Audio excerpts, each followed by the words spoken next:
sekolah tadi akan kita lanjutkan dengan kegiatan diseminasi, ya, diseminasi dari Bapak Ibu yang ikut dalam CGP, calon guru penggerak di Kabupaten Magelang, yaitu ada Pak Sudarman, MPD, Bu Sri S.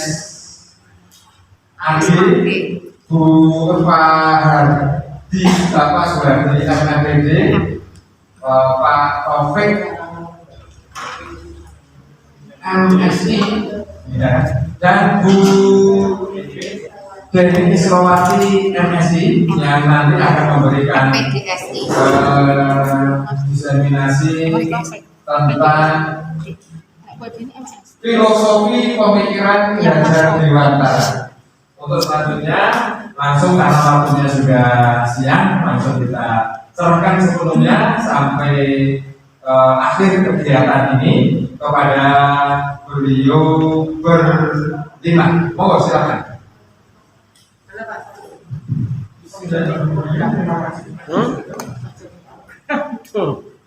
Kepada Bapak Kepala Sekolah,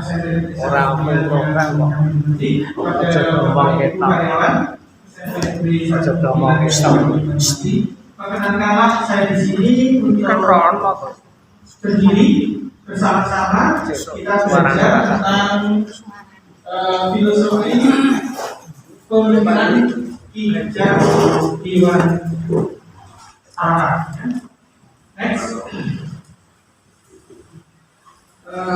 kita akan bahas dari yang pertama, yaitu pengertian pendidikan menurut KHD atau Ki Hajar Dewantara, kemudian tujuan pendidikan menurut beliau, kemudian kekuatan produk, dan yang keempat adalah penerapan pemikiran KHD Ki Hajar Dewantara. Filosofi pemikiran.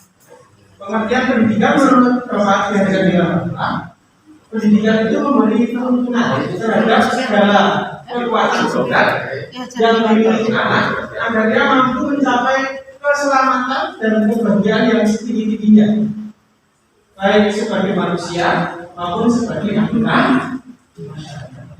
Jelas sebaiknya tidak hanya menjadi anggota sebagai anggota masa. Kemudian juga tujuan utamanya adalah keselamatan dan kebahagiaan yang setinggi-tingginya. Jadi keuntungan terhadap kekuatan produk, karena kekuatan produk masing-masing beda-beda ya. Kekuatan produk mungkin bisa diterjemahkan, kekuatan produk di sini adalah apa yang didapat anak itu semenjak dilahirkan. Ada anak yang sangat cerdas, ada yang kurang cerdas, ada yang sedikit cerdas. Jadi ada juga anak yang dilahirkan dengan kemampuan yang bahasa yang bagus, ada juga yang dalam kemampuan seni bagus, tapi ada yang juga bagus. Next, pengertian pengajaran.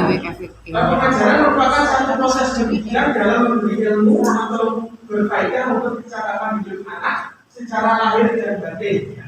Jadi mungkin saat-saat di awal kuliah kita dulu ada perbedaan antara pendidikan dan pengajaran. Pengajaran itu juga ilmunya, sedangkan pendidikan dalam juga afektifnya. Next, selanjutnya fungsi pendidikan menurut beliau Bapak Ki Hajar Dewantara, yang pertama pendidikan itu adalah tempat persemaian benih-benih kebudayaan dalam masyarakat. Tempat persemaian benih-benih kebudayaan dalam masyarakat. Bisa kita bayangkan kalau tidak ada tempat persemaian tidak akan ada kebudayaan di dalam masyarakat. Masyarakat akan menjadi masyarakat yang tidak berbudaya, ya, tidak berbudaya.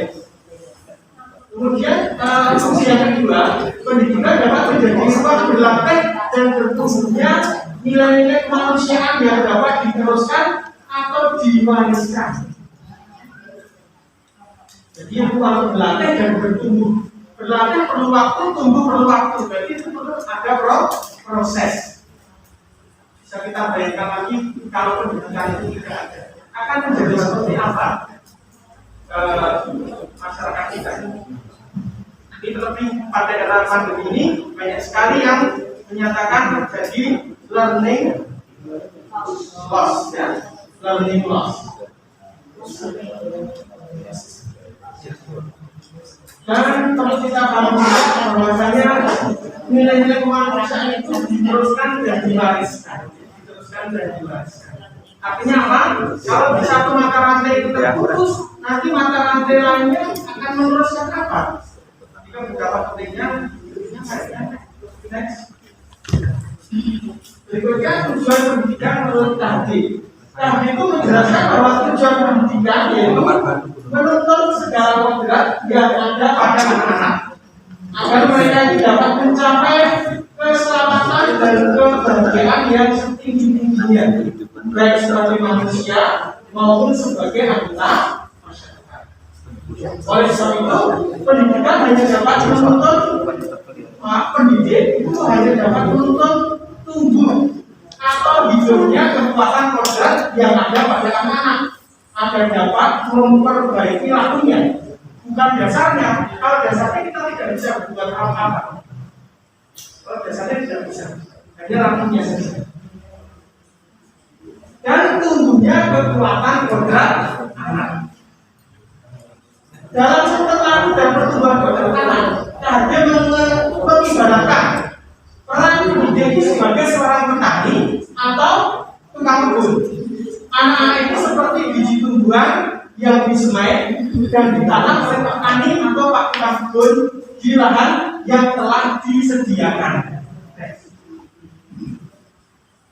Anak-anak itu bagaikan butir jagung yang ditanam. Bila biji jagung ditempatkan di tanah yang subur dengan mendapatkan sinar matahari dan pengairan yang baik, maka meskipun biji jagung adalah biji jagung yang kurang baik, kurang ada kualitas. Ini tidak kekuatan kodratnya tadi. Dapat tumbuh dengan baik karena perhatian dan perawatan dari Pak Tani. Demikian sebaliknya, meskipun biji jagung itu disemai adalah bibit berkualitas baik, namun tumbuh di lahan yang besar dan tidak mendapatkan pengairan dan cahaya matahari serta tangan dingin Pak Tani, maka biji jagung itu mungkin tumbuh, namun tidak akan optimal. Tidak akan.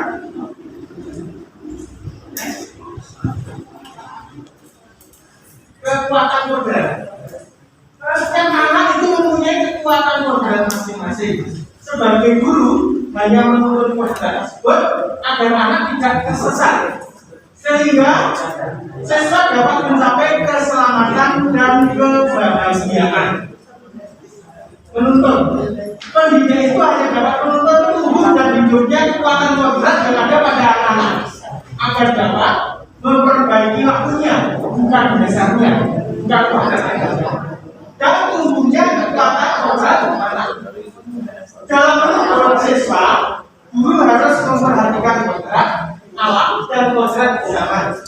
Oleh karena itu, dalam menuntut siswa, guru harus menyesuaikan kodrat alam dan kodrat zamannya. Kodrat alam. Siswa yang tinggal di daerah terpencil dengan kontur pegunungan yang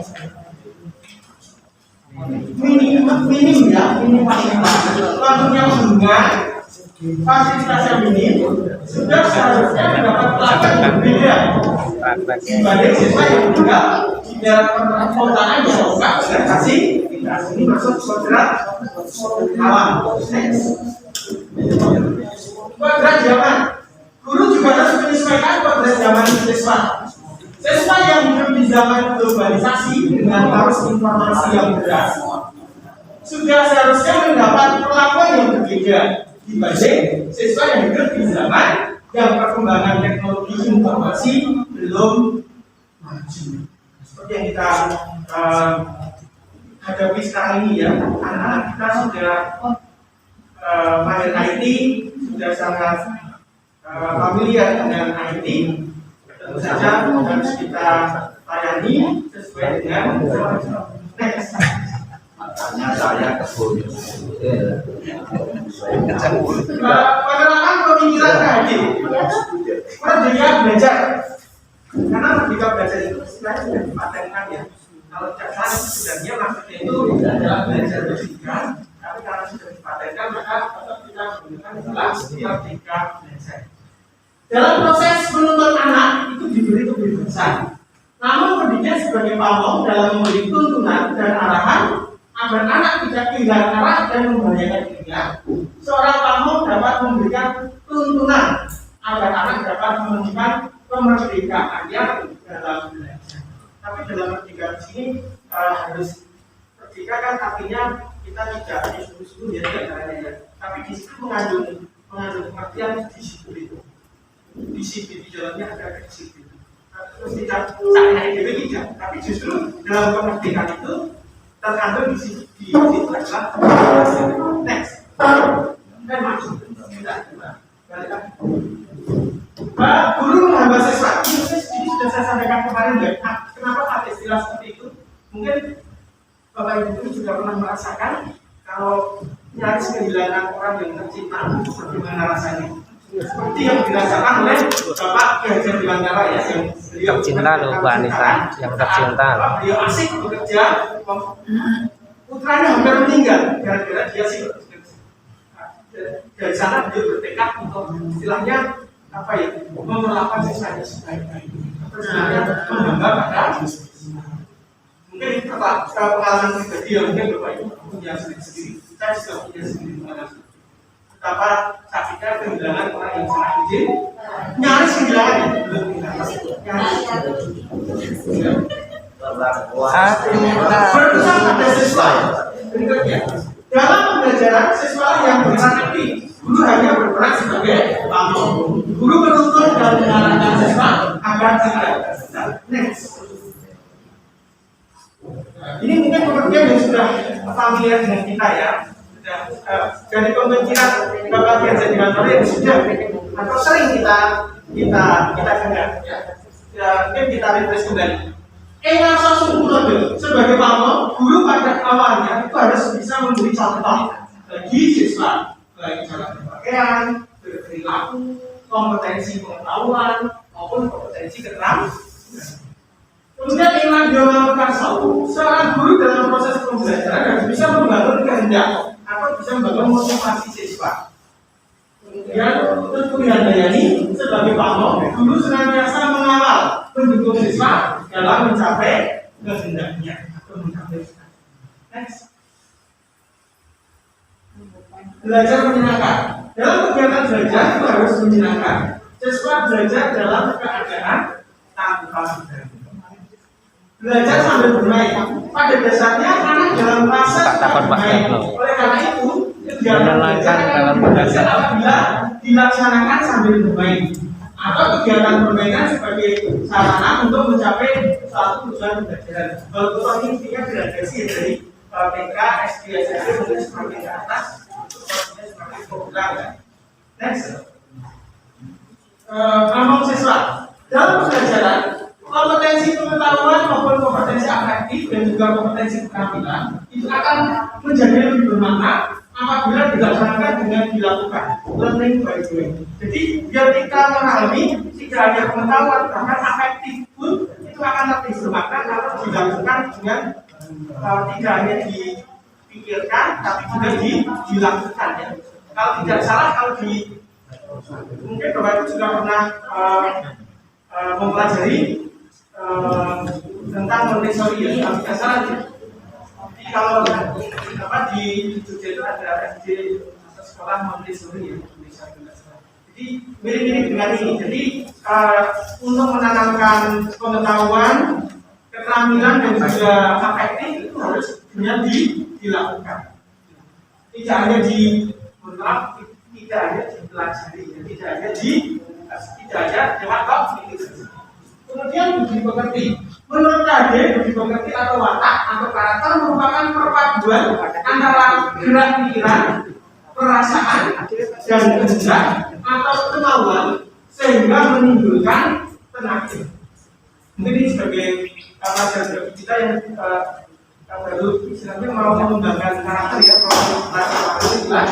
berarti itu harus ada satuan antara pikiran, perasaan dan perpaduan yang dipikirkan dirasakan dan tidak harus ada perpaduan, tidak hanya itu saja tapi juga dilakukan. Jadi itu merupakan satu perpaduan. Jadi kalau kita ingin membangun karakter anak, kita harus memperhatikan hal tersebut. Next. Mungkin bisa pendidikan, ini kita sudah sering menggunakan ya, bahwasanya pendidikan di keluarga, di sekolah dan di masyarakat merupakan pendidikan yang mempengaruhi perkembangan anak. Ini kita tidak bisa menyalahkan salah satu ya, misalnya para anak kok nakal kemudian sekolahnya disalahkan, itu tidak benar ya, karena ada yang mempengaruhi tidak hanya sekolah saja, tapi juga masyarakat dan juga di keluarga. Begitu pula sebaliknya, tidak hanya menyalahkan keluarga saja, tapi sekolah ataupun masyarakat juga berperan. Next. Ya, sekian dan terima kasih. Mungkin ya, bisa dimatikan. Oh ya, Pak. Iya, monggo. Monggo, Pak. Bertanya. Oh. Sebentar. Jadi demikian untuk pemaparan dari Pak Darno selaku JDP. Mungkin nanti bisa sharing ya, bisa ditanggapi. Termasuk saya akan memberikan sebuah pertanyaan agar menjadi bola dari siswa di proses pembelajaran yang saat ini selalu mengandalkan kemajuan IT. Padahal kami termasuk di antaranya kalau hanya mengandalkan kemampuan pedagogis saja, saya yakin tidak bisa mengikuti keinginan dari siswa, apalagi siswa yang selalu ini bahwa proses pembelajaran itu adalah yang menarik dengan berbagai macam metode dan sebagainya. Bagaimana caranya nanti agar bagi kami yang sudah tua ini bisa menyesuaikan dengan keinginan siswa yang notabene siswa milenial seperti itu. Mohon nanti untuk tanggapan. Yang berikutnya dari Pak Sopo. Ada kalimat yang sangat menarik dan saya selama ini mengajar itu mungkin hanya beberapa waktu saja bisa mengaplikasikan atau mengamalkan, yaitu bahwa belajar harus senang gitu ya. Murid jangan diberi beban begitu. Murid tanpa beban, senang tanpa beban. Itu aplikasinya yang selama ini mungkin diterapkan Pak Darno yang sudah tahu teorinya itu seperti apa, Pak. Setiap mengajar murid senang tanpa beban. Nah, itu seperti apa, Pak? Coba. Barangkali iya. Artinya ketika saya dulu menjadi asesor melihat Pak Darno mengajar ya seperti ketika presentasi seperti ini. Ya, baik. Menyenangkan mengerti itu. Bagaimana generasi pendidik yang sudah usianya tua? Yang kedua tentang pembelajaran yang bebas ya apa? Iya, tanpa beban. Ya. Untuk bisa dijelaskan. Masih ada satu sekalian. Kemudian ada hal yang menarik lagi dari Pak Darno tadi bahwa dalam sebuah rombel itu tentu saja ada yang sangat cerdas, ada yang cerdas, ada yang biasa saja, ada yang mungkin di bawah rata-rata, bahkan ada yang disabel. Tentu saja kondisi yang beragam ini itu kan teori ya, itu fakta yang benar ya. Itu tentu saja ketika seorang guru memberikan gambaran tentang nilai juga mestinya itu variasinya seperti itu. Ada nilai itu mestinya ada A karena cerdas. Ya, ada A kurus mungkin sangat cerdas. Ada yang biasa saja. Tapi kalau Pak Darno melihat leger Bapak Ibu guru yang dibuat nilai kemarin, itu ada nilai yang satu kelas itu hampir semuanya C, Pak. Hampir semuanya C seperti itu. Silahkan dilihat pada aspek keterampilan.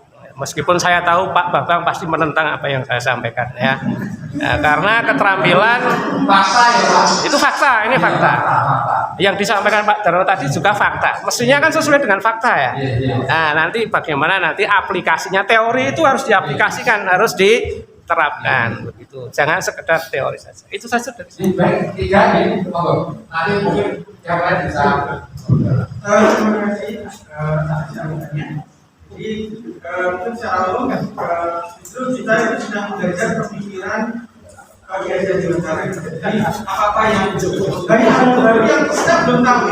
Saya juga tahunya baru nya langsung pulau tapi dia baru satu jadi yang keempat dan hanya sedikit dimengerti. Lainnya hal baru semua. Seperti halnya yang menghamba pada siswa. Itu saya baru saat ikut sudah diceritain langsung oleh tokoh taman siswa melalui yang saya ceritakan kemarin. Yang saja beberapa beliau sudah hampir meninggal gara-gara ditinggal saat ngejar deadline bermula dari ini saya juga pesan. Jadi intinya kita baru belajar bagaimana bisa mengimplementasikan tersebut. Kalau mungkin sekarang saat rata-rata ya aplikasi sekolah masih belum itu sangat wajar karena kita mau belajar dan bareng-bareng kalau bisa kita semua ya. Kalau kita tidak hanya kami juga ini juga pemikiran beliau yang kami istilahnya menyampaikan. Tapi perlu saya tanggapi untuk dari Pak Rudi itu bagaimana caranya agar guru yang proyek sudah tua akhirnya Biar menjadi idola. bisa menjadi dalam contoh tadi ya.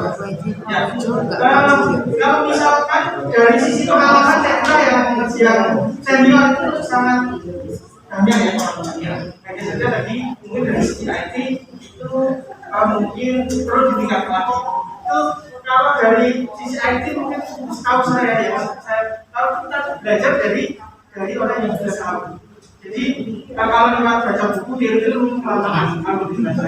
Jadi langsung kita misalnya langsung praktek gitu. Misalkan Teams ya di Teams itu saat kita keminatan langsung kita praktekkan kita laksanakan berarti kita konsisten.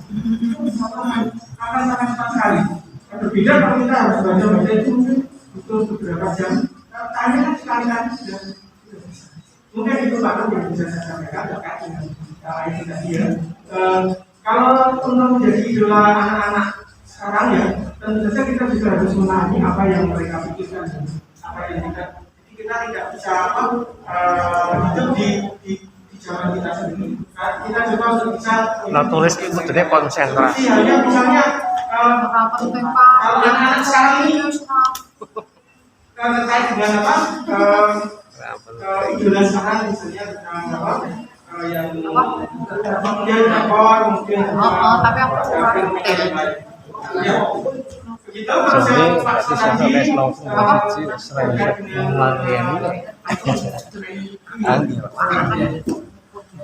kira mungkin itu sudah saya jawab secara mungkin ya Pak ya. Ini kita antar 5 orang baru. Ya boleh. Ya sorry. Mohon maaf ya. Kita besok kalau saya nanti WA aja. Tapi kan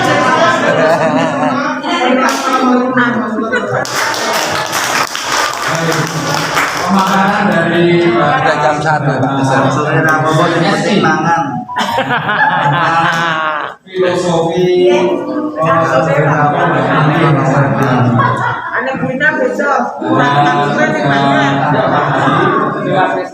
sudah dijelaskan secara utuh, gamblang, jelas, baru secara singkat.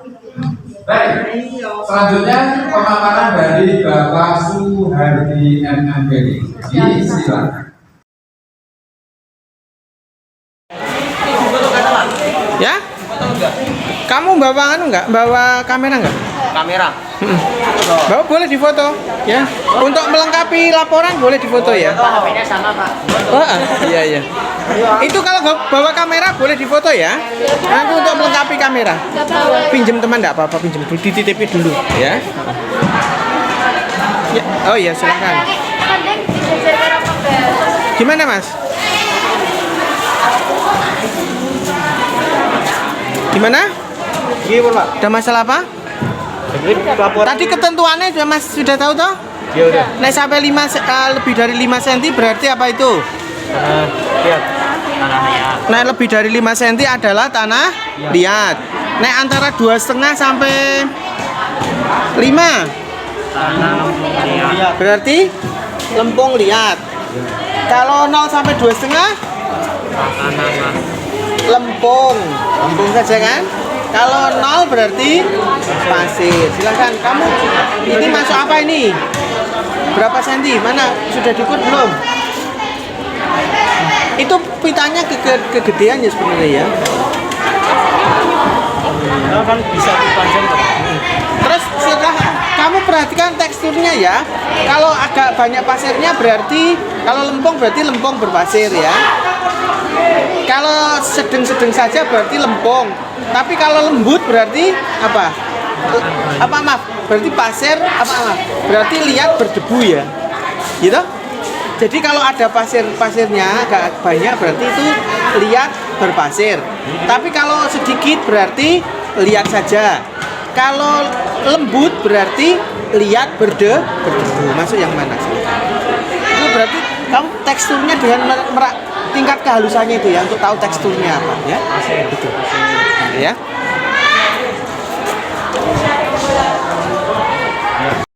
Pita kan, nek pita itu pipih toh, tidak bulat.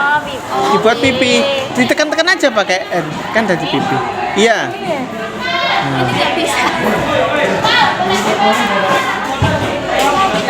Kalau nggak bisa dibola-bola gitu Mas? Berarti kalau nggak bisa kan kriterianya masih ingat nggak? Kalau tidak bisa, kalau 0 berarti itu kan pasir. Gitu? Antara 0 sampai 2,5 berarti lempung.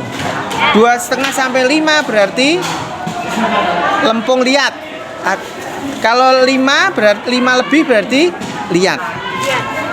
Terus selain itu kamu juga perhatikan ya, itu teksturnya nek di apa, pakai tangan lembut berarti itu berdebu ya. Tapi kalau banyak pasirnya berarti berpasir. Nek sedang-sedang saja berarti yo liat. Kalau seperti ini gimana yang lebih dari 5 cm itu rasanya gimana? Berpasir, banyak pasirnya atau lembut atau sedang saja? Sedang berarti masuk liat. Tapi kalau lembut berarti liat berdebu. Kalau agak kasar-kasar berarti liat berpasir. Ya, kan. Kamu udah dapat berapa tanah ini? 3. Oh iya, nih, kan.